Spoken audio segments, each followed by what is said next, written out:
Hi everybody, welcome back to Let's Play Narcissu. I am, as always, your incredibly smart, handsome, talented, and amazing host for this game, DAVideo, and I thank you all so much for joining me. If you guys remember in the last part, we made it to a couple of chapters. That's not the right button. Gotta go to start first, Go to this one. Here. We're at chapter 3 at the map. In the last part, we ended up stealing a car and going for a joyride, and we got some clothes out of it. Seems pretty nice. And the reason that we did all that was because we're dying children and we're looking for hope. That's all we want in the world.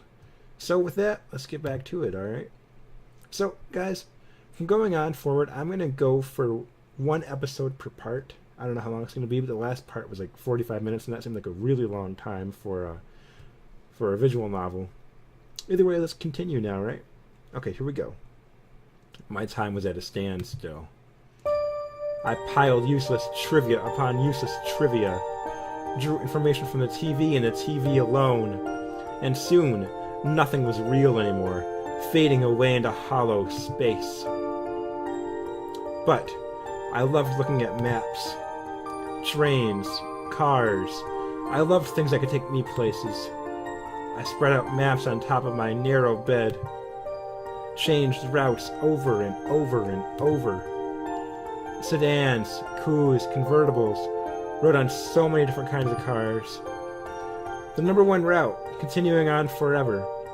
I ran on that road forever and ever and ever. Indigo blue skies, beautiful coastlines. I ran until I came at last to these places, sketched in my dreams, slowly tracing past the arc of a cape, running on the white sand of the beach, the sun to my back.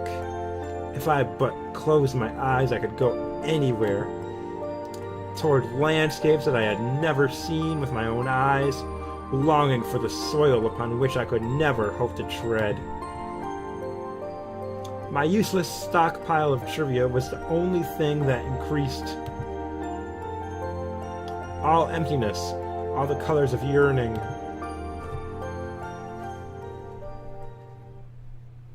January 21st, 2005. The sky after the rain.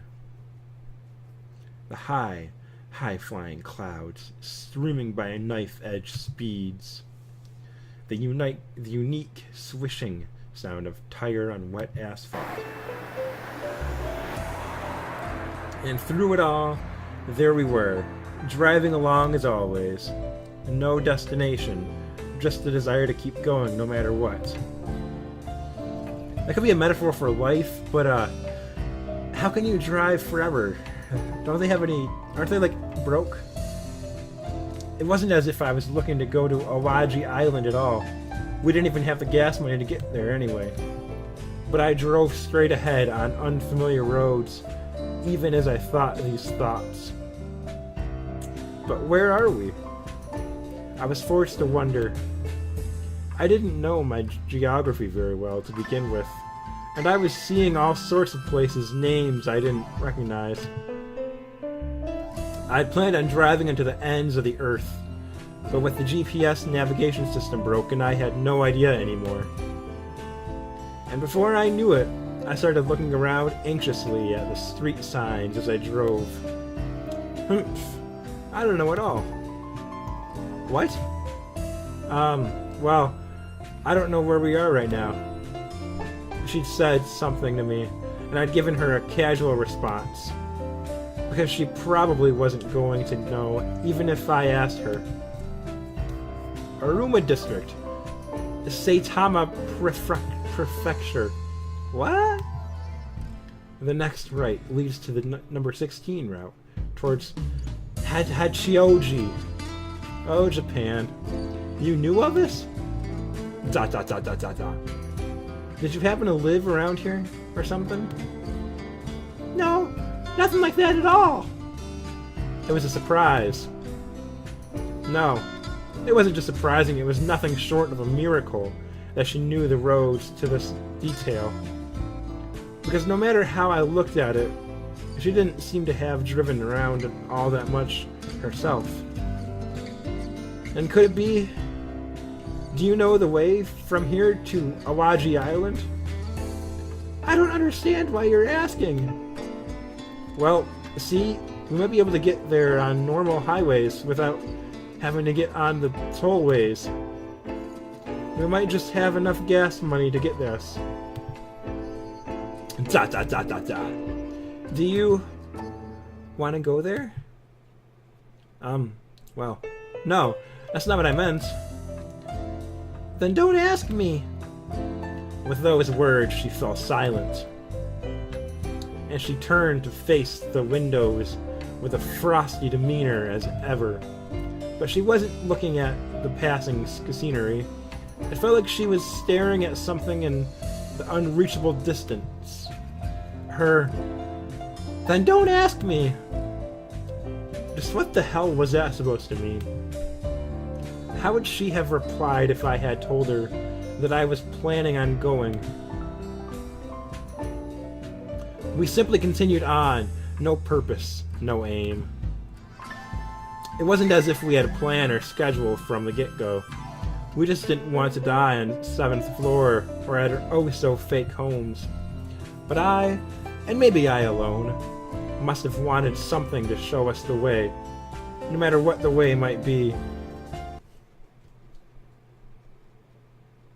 January 22nd, 2005. Swish, swish. It's cold. So it is. Some beach, whose name I did not know. We'd reached the sea before we'd known it. I'd been planning on heading west, but somehow it looked like I'd ended up going south. Whoosh! A pitch-black sky and a cold, windy waterfront. We both got out of the car and stared at the darkened sea. She stood apart from me, as usual, and stared into the distance, where the black sky and ocean melted into the horizon's edge. And after seemingly taking in the view of the ocean for a while, she slowly started walking towards the beach. Hey, what do you think will happen? Now, I've got no idea what you're talking about. Dot dot dot dot dot. Do you think I'd be able to die at peace if I just walked into the sea? Those were her words. Oh, they were her words. As she slowly walked into the sands, her back turned to me. I don't know who's talking anymore, guys. The third time was the end. There was no fourth time. The choice was between dying on 7th floor and dying at home. Apparently no one had escaped this choice. Those were the words that she herself had spoken to me. And yet, on her second time around, she told me that she didn't want to die on 7th floor or at home. This is after she'd explained the rules to me, after her duty to me was already over. That's why I felt that this is what she meant. I don't know. I've never drowned before. Then, if I walked into the sea right now, would you stop me? She turned her head to look at me as she said this, with the moon rising in the dark heavens as her backdrop. And her gaze, which had always been so far away, was directed straight at me. I don't know. I'd have to see when the time came. I guess so. She then turned her back to me and slowly started walking toward the sea once more. Hey, tell me. What is it? Do you want to be stopped? Dot dot dot dot dot. Upon hearing my words, she stopped. Short of the waves, a strong wind kicked up a spray that beat against her feet. If you want to be stopped, then I'll stop you. Not really. That's not it at all. Then, it'll be fine if I don't stop you, right? Dot dot dot dot dot dot dot dot dot dot dot dot dot. Dot. There was no reply to my question, but her feet did not move any further either. So, that was her answer then, and there.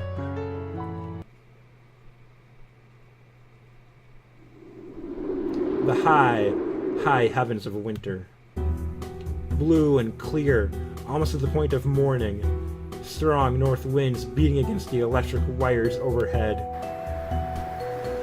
The silver coup reflecting that blue sky on its shining frame, with me at its wheel and with her in the passenger seat as per usual. I didn't know where this was, but the real problem was that we were going to run out of gas soon. Yeah, figures you probably would. We didn't have that much money to begin with, and after various convenience store purchases, we had even less. Only about 7,000 yen left. Of course, I had no idea how many liters this car took, but we probably had enough money to fill the tank once. We still didn't really have a destination or anything, but if we didn't fill up, we could not go anywhere anymore. I'm gonna fill up on gas. I see. And with that, I turned the steering wheel and drove into a gas station that was coming into view. Welcome! Will you be paying by credit or cash? Cash, please. Regular or premium? Regular. Premium? I had no idea. But then again, I had no idea about anything in this car. And on top of that, it had been a long time since those driver's license classes. Which one would you like? Well, there I was at a loss for words, and there stood the gas station attendant, waiting for me. And then, just as I was about to answer at random because I didn't care which one of these two it was, she spoke from the passenger seat. Regular, please. Huh? Oh, okay, regular then. Okay then, regular, full tank, paying with cash. Oh, okay then, regular, full tank, paying with cash. Yeah, that'll be all. Okay then, thank you very much. The attendant skillfully began his operation with the cheerful words. Skillfully? I'm sorry to any gas filler-upper guy, but you don't need a lot of skill for it. The strangely disagreeable smell of gasoline wafted in from the window that I'd opened to roughly 10 centimeters. Hey, are you sure that this thing takes regular? ... She said nothing at all to this and just pointed at the prices list. Oh, so that was it. It was cheaper this way. Yes, that's exactly why I get regular. I didn't understand it very well, but I didn't think there was that much difference in price. And then I saw the gasoline meter at the number of liters being displayed. 25, 26, 27, 28. How many liters fills up a tank of gas? I go by gallons because I'm American. I live in America. America. I don't know, guys. The numbers were going by at an incredible speed. They usually do. Maybe I made a mistake. I began to get a little worried as I watched those numbers climb. I told him to fill the tank a while back, but I didn't have that much money on hand. Even with the coins, I only had about 7,000 yen, and of course I had no idea how many liters this tank took. What was I going to do if I didn't have enough money? I don't know, man. I did some quick recalculations and realized that after 60 liters I wouldn't have enough. 38, 39, 40, 41. The numbers kept climbing without slackening pace at all. And I became more and more worried over something I usually didn't give a second thought to. Damn, how many liters does this thing take? I'd let the words out before I knew it. Don't worry, it'll be over soon. Huh? This is a 50-liter tank, see? And just as she said, the gasoline meter stopped between 47 and 48. The sound of her receipt being printed out, and then attendant at my window again. Thank you for waiting. The total comes to 52.40 yen. Oh, okay. Here. I took out a 5,000 yen note and crumpled 1,000 yen note from my pocket and handed them to the attendant. Alright then, your change comes to 760 yen. Here's your receipt. Thank you for your business. I turned straight onto the road upon hearing the attendant's cheerful voice. The silver coup, now in motion once more. On the bright side, I was no longer worried about running out of gas. Oh, you should be, man. On the not-so-bright side, we only had about 2,000 yen left. This worried me, but there was something that preoccupied me much more. Hey, question. Could it be that you're an expert on cars, too? Not really. What do you mean, not really? You knew that this car took 50 liters of gas, didn't you? Of course, it may well have been that this kind of thing was absolutely common knowledge that I just didn't have. But she'd proven that she was an expert on these roads not so long ago. Having been caught by surprise twice now, I took out the vehicle specification form. Specification from the glove compartment. And of course, you know the make and model of this car as well, don't you? Is that a question? You can think of this as a quiz if you want. Integra Type R Coup. Correct. And the specs? 99 model year, 5-speed, max 200 HP. Cars have hit points? I didn't know that. I had no expectation that she'd actually answer. I almost involuntarily followed along on the vehicle's spec sheet as she rattled off figures with total disinterest. Length 4380, width 1695, engine displacement 1797 cc. Do you want me to go on? No, it's alright.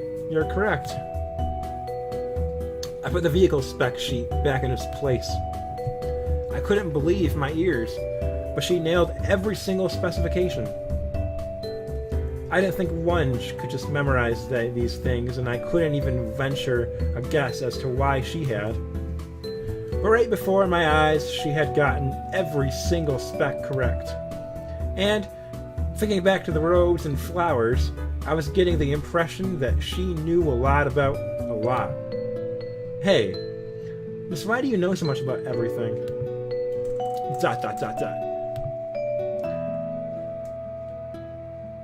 It's nothing. It's just that I'm older than you.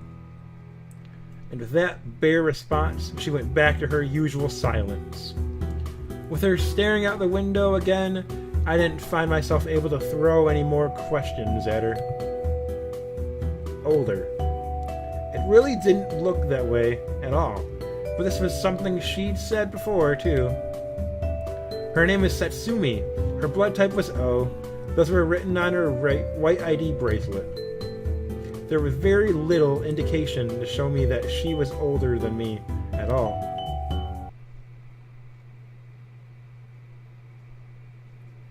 Around when the sun started peeking out from under the clouds. The silver coup was speeding along. No destination, no place to go. I'm just running forward.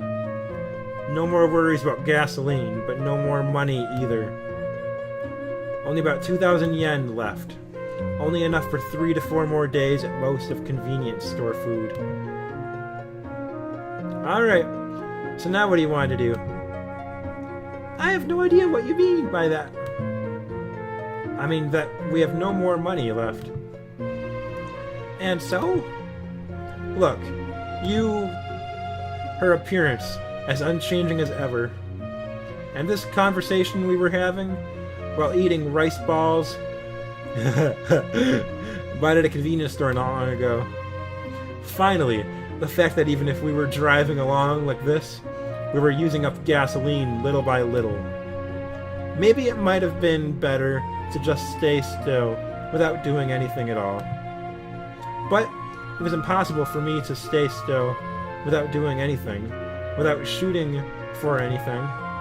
And I kept driving with those feelings at heart. If we just kept driving on normal highways, we'd run out of gas in about 3 days.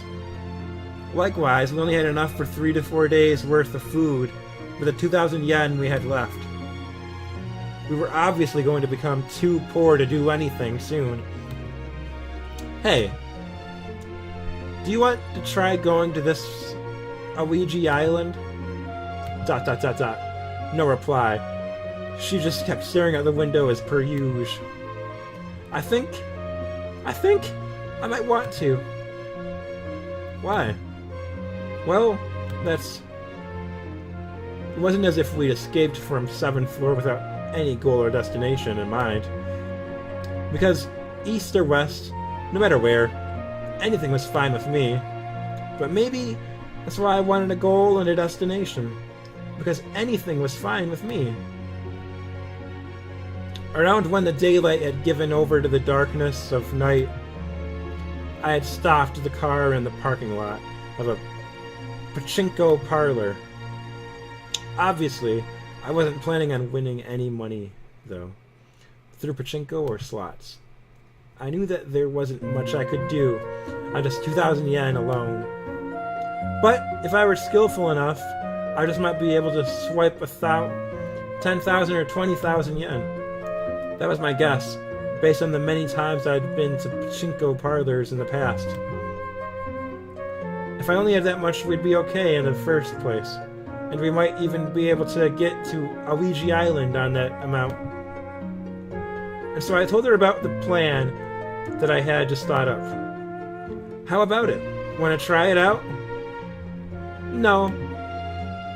Okay. Very well. I expected it, but she just shot me down immediately. I hadn't hoped that she'd cooperate with me in the first place.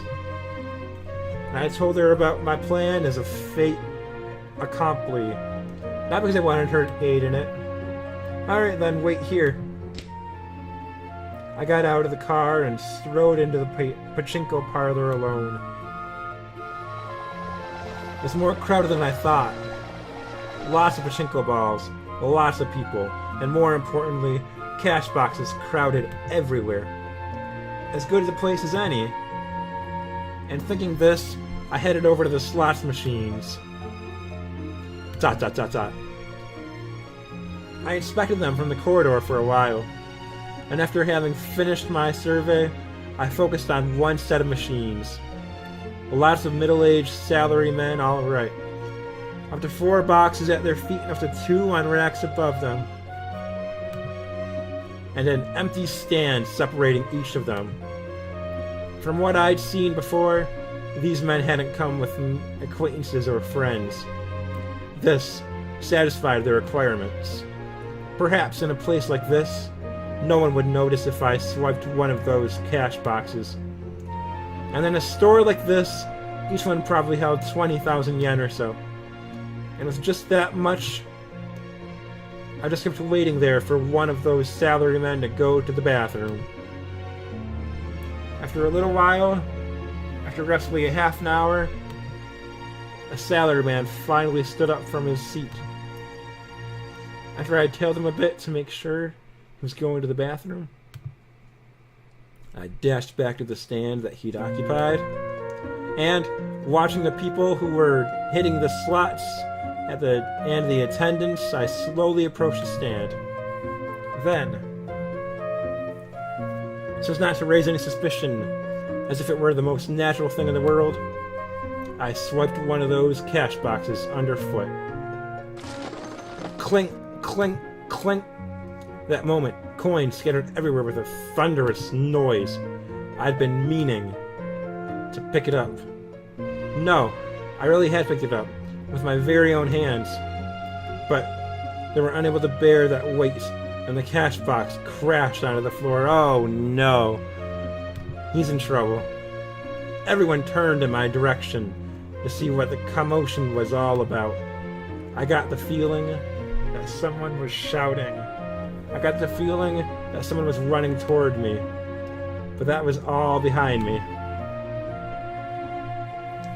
I had already bolted and was less than 2 meters away from the entrance of the establishment by then. Slam. I put the engine in ignition and in a hurry floored the pedal. And when I was spun the wheel to make my hasty getaway, just then, wham! Crunch! Crunch! Eek! Tick!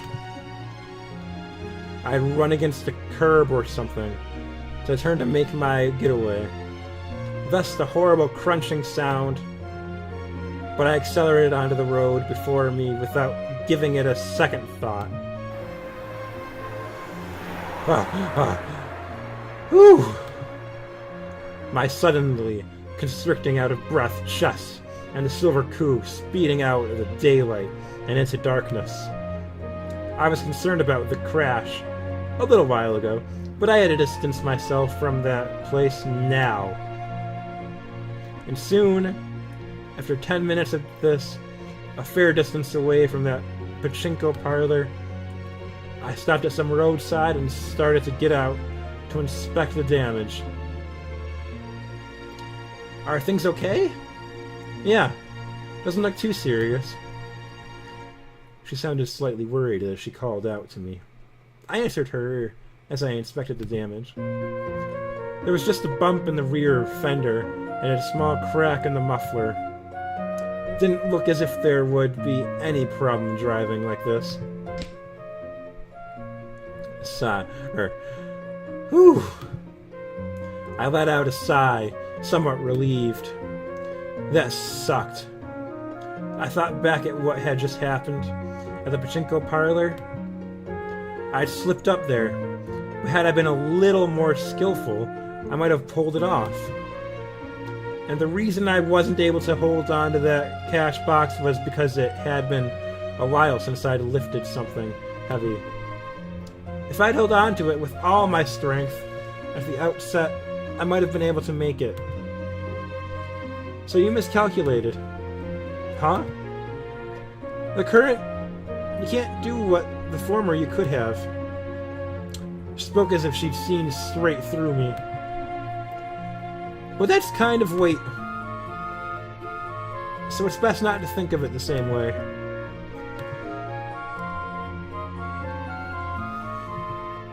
Perhaps she was right. I didn't want to admit how changed I was. Fair enough, I hadn't anticipated at all that I could grow this week. Then, what should I do? ...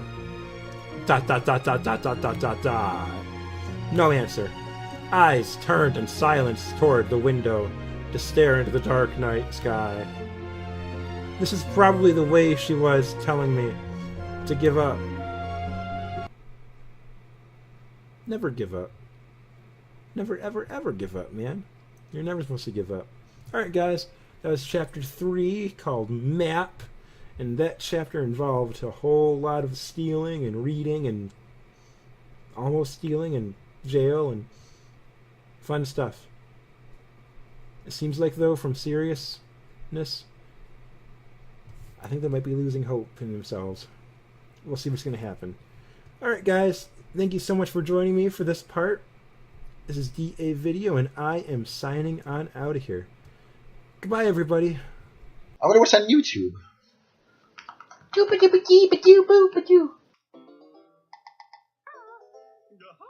Whatever happened to Donkey Kong? Where are the turtles? It's Sunday, Sunday, gotta get down on Sunday. I see everything. Hey, it's me, Mr. Pretty Little Girl with blonde braids. Ha ha ha ha ha. You know, guys, I really hope that the choir here is like, you know, the really fun high school choir where people would hang out and sing songs instead of doing math work. But I have a feeling that in this place, the choir is going to suck. I'm a handsome fella. And that's not even to mention how smart I am. See, I have glasses, and I love the Cardinals. And so that makes me a genius, like, obviously.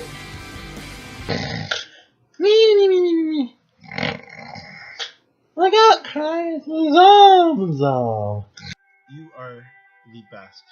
thank you all so much for all your support and everything that you guys have done for me. I love each and every one of you. Alright, you guys take care. Goodbye, guys.